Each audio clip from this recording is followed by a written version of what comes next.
Well, I'll tell you, it's a special night. Obviously, 17 years ago, it all started here. We had the very first fight in the history of the state. Frank Shamrock fought against Caesar, but Nate Diaz fought on that card. Gilbert fought against Harris Sarmiento. Clay Guida fought Josh Thompson.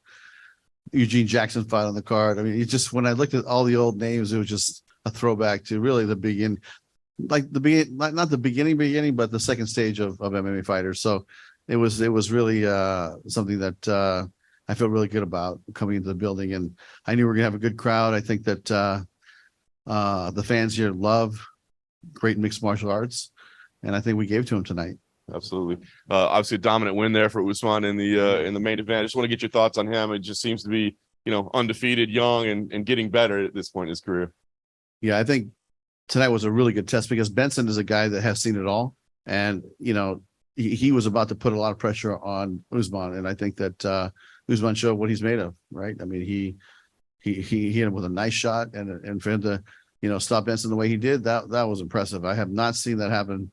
I mean, how many times have you seen that to Benson Henderson? I mean, and I didn't know he was going to retire. Honestly, it caught me off guard. Like, oh man, this is going to be a special moment. And I told him, I said, hey, you're a legend. You've done it all. Like you don't need to do anymore. And he said, yes, my wife's turn now. So she's fighting on March 31st at Pachanga, and it's time for her career and their family now. Yeah, I was going to ask you what that meant. I mean, obviously you didn't promote his entire career. He had some championships before he came here, but yeah, watching him walk away tonight, I know you've seen his accomplishments. What did you think? Yeah, I mean, listen, he was one of the first free agents that came over, right? Him and Phil Davis, Bader.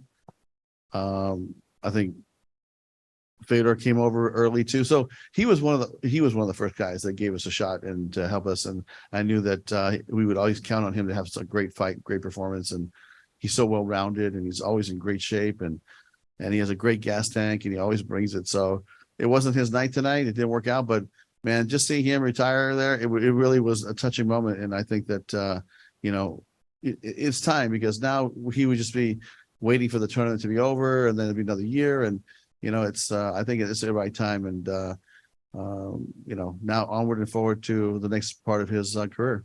Nice. Or his life. I want to ask you about the co-main event, because it looked like this Grand Prix was going to get started in a really weird way. I guess I thought it was going to be a no contest before they rolled it to TKO. So I guess what was going through your mind as all that was playing out, and are you comfortable that the right decision was made?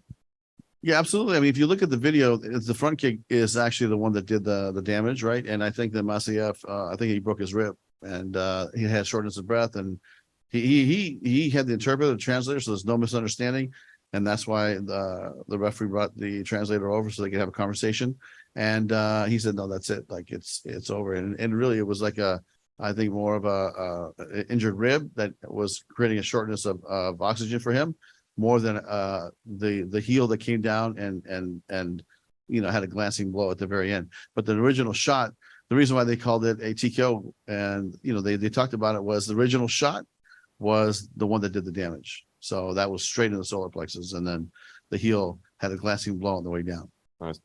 Just two more real quick. It looks like we have two number one contenders, maybe, with Linton and MVP. They both kind of called for title shots. Does it look like championship matches for both of them next? Yeah, you know what? I mean, I know we have Jackson in the wings, right? So we have to be respectful to that. He's been waiting a long time, but I'm excited to get MVP back, get busy. I mean, this guy, so talented. He's so fast. And if you were to tell me that he was going to do a leg kick and take someone out with a leg kick, I don't know if I would have believed it, but that's how versatile he is. So good for him. And I've always enjoyed watching that guy fight, because he could do it all. So, we'll have him back in the cage soon.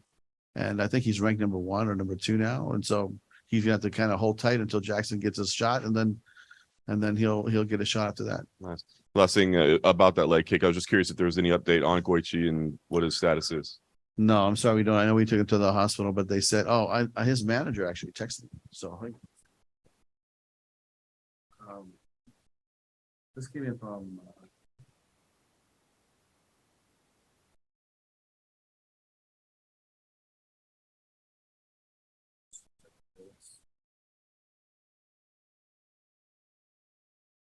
Probably get a lot of texts. yes, it's been a busy night.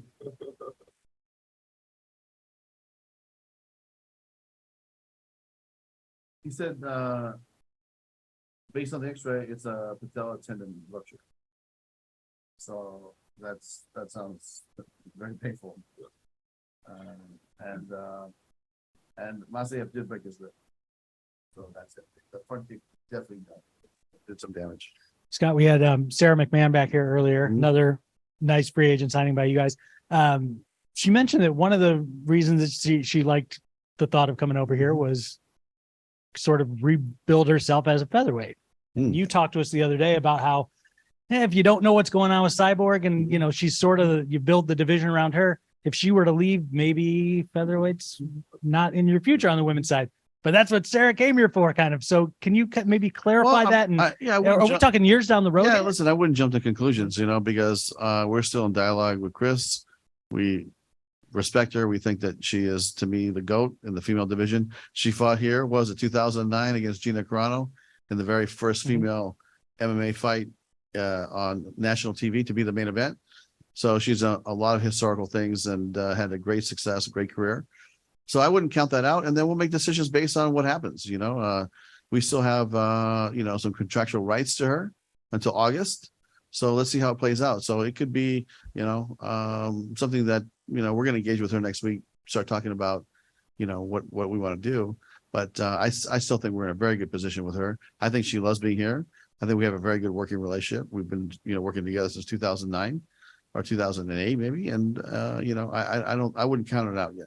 If she were to go, and I know you're saying, hey, she's just as good of a chance as she'll be back here. If she were to go, can you keep that division around and build it around somebody like Sarah McMahon, even though she's in her 40s? Yeah, I mean, here's the thing. Listen, we have contractual obligations to allow these females to fight. So yeah, the answer is yes. It doesn't have to be so black and white right now.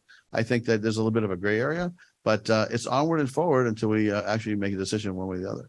And I mean, you've been in that position 100 times where you've got a star who's going to leave or you know, change direction in their career, and you have to figure something else out. So it's old hat, right?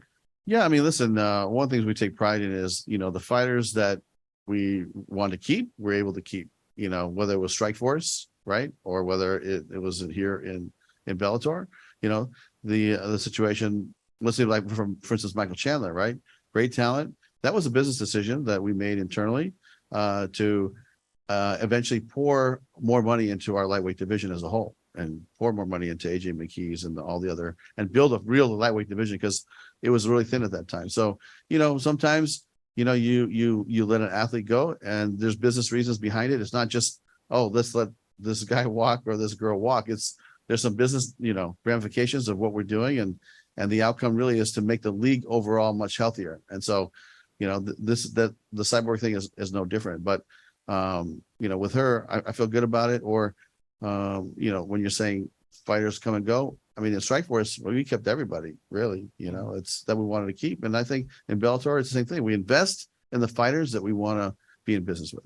And in terms of Linton, if he's going to rematch Bader, I mean, you get kind of a fun, unique situation that these guys fought for a title, a division down. Now they're going to fight for a title in a separate division, and that doesn't happen very often. So, I mean, do you see some fun ways that you guys can kind of promote that as a rematch? Yeah, I think both these guys are better at heavyweight than they are at light heavyweight. And for whatever reason, they perform at a higher level when they're in the heavyweight division. So I'm looking forward to it because the Linton I saw today is not the Linton I've ever seen before. Moldowski is no joke. He is a real solid heavyweight, has great skills all the way around, has had a great training camp, obviously trains with Fedor and that whole team. And, you know, it seemed like Linton just dominated him and took it to him. So, you know, we look forward to promoting that fight. I think Bader should be the next opponent. We haven't talked to Ryan yet, so there's still some things to be discussed, but that's my goal, is to put that fight together as soon as possible. Tonight's card had some pretty exciting finishes from fighters from the UK, Russia, and so on. And I know you guys have broadcast deals, and you know, for fans in those countries, they got to be up at the crack of dawn because MMA is a live sport. But nonetheless, you guys do travel a lot, and you visit as many countries as you can. So, what's the plan going forward? Do you have new places you guys haven't been to you'd like to visit in the near future, as well as maybe new broadcast deals in areas that you haven't been before? I think you guys have a new deal in Brazil, I think, too. Yeah, with Globo. Yeah. And we're excited about that. I said this before, and I said, if COVID didn't hit in the beginning of 2020, we would already be in Brazil now. And I don't mean just one time. I think we'd be building a business there, doing multiple fights with a TV partner, which now we have global. So, I feel really good about, maybe Brazil even at the end of this year or beginning of next year, but we will be going to Brazil to do a fight, a big fight with Bellator. And I think that the time is right, and we've waited long enough. We have a great business deal with Sakakibara in Japan, and we have a great relationship with RMC in France. We love going to Dublin. I mean, Dublin, Ireland, if you've never been there to see a fight, is unbelievable. It's nothing like you've ever seen. And love going back to the UK. We might revisit Italy at some point, but right now I think South America and Asia and keeping our footprint in Europe is our primary goal. And talking about expanding your horizons, have you guys thought about more weight classes maybe as you pick up more talent in other countries? I'll tell you, the one question, actually was Dan Lambert was asking me about Horiguchi, going down to 25, and would you guys consider having a division? So we're talking internally about having a 125-pound weight class division. It just hasn't been determined yet.